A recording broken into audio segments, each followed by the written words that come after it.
জি, আমি এখন যে জায়গাটিতে দাঁড়িয়ে আছি সেটি হচ্ছে দীঘিনালা উপজেলা যে বাস স্ট্যান্ড আছে সেই বাস স্ট্যান্ডে দাঁড়িয়ে আছি।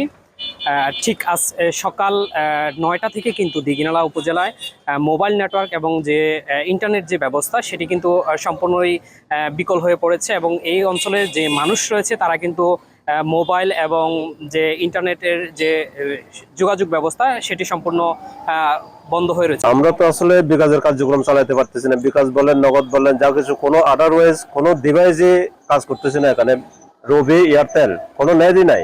সে সকাল থেকে গেছে, এখনো আসার কোনো খবর নাই।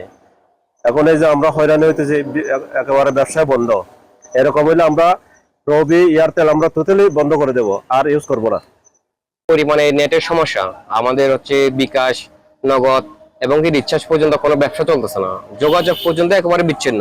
বিশেষ করে আমি যে ক্লাসগুলো নেই সেগুলো হচ্ছে সবগুলো অনলাইন বেচ, ফ্রিল্যান্সিং এর ক্লাস। তো এখানে হচ্ছে বেসিক্যালি আমার স্টুডেন্টরা প্রথমত ক্লাস দিতে পারতেছে না, দ্বিতীয়ত হচ্ছে কারোর সাথে কোনো ধরনের যোগাযোগ করা যাচ্ছে না। তো এই প্রবলেমগুলো আপাতত ফেস করতেছি আর কি।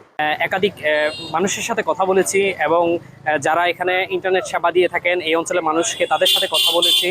তারা বলেছে যে সকাল থেকে কোনো কারণ বা কোনো ধরনের বিজ্ঞপ্তি বা কোনো ধরনের ঘোষণা ছাড়াই যে নেটওয়ার্ক, মোবাইল নেটওয়ার্ক যে বন্ধ রয়েছে, যার ফলে কিন্তু এখানের যে বিকাশ, নগদ ছাড়াও যে মোবাইল ব্যাংকিং যে বিষয়গুলো আছে সেগুলো কিন্তু বন্ধ হয়ে গিয়েছে।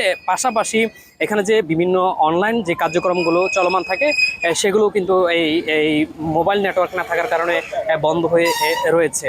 আমি কথা বলেছি চট্টগ্রাম যিনি জেনারেল ম্যানেজার আছে রবির, অনুপম, তার সাথে কথা বলেছি। তিনি যেমনটা বলেছেন যে এই বিষয়টা তিনি জানেন না। মোবাইল নেটওয়ার্ক না থাকার কারণে আমরা কারোর সাথে যোগাযোগ করতে পারতেছি না।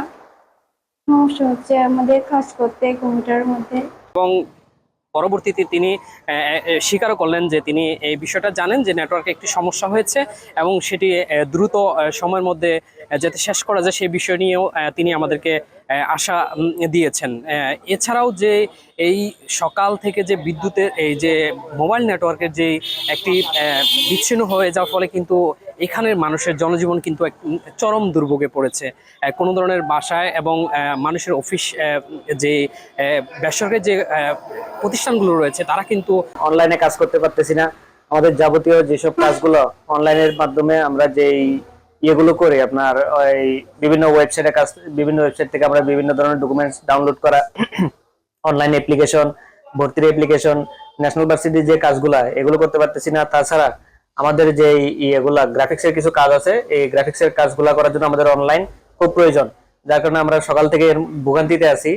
সম্পূর্ণরূপেই যোগাযোগ বিচ্ছিন্ন রয়েছে, যার ফলে কিন্তু এখানে অনেক ব্যবসায়ী কিন্তু ক্ষতির সম্মুখীন হচ্ছেন এবং তারা দাবি করছেন যাতে এই ধরনের ঘটনা ঘটার পূর্বে বা এই ধরনের ঘটনার যেন ভবিষ্যতে না ঘটে সেগুলোর বিষয়েও তারা কিন্তু বলেছে যে মোবাইল নেটওয়ার্ক যদি বিচ্ছিন্ন হয়ে পড়ে বা ইন্টারনেট বিচ্ছিন্ন হয়ে পড়ে তাহলে এখানকার মানুষের যে ভোগান্তি সেটা কিন্তু বেড়ে চলবে।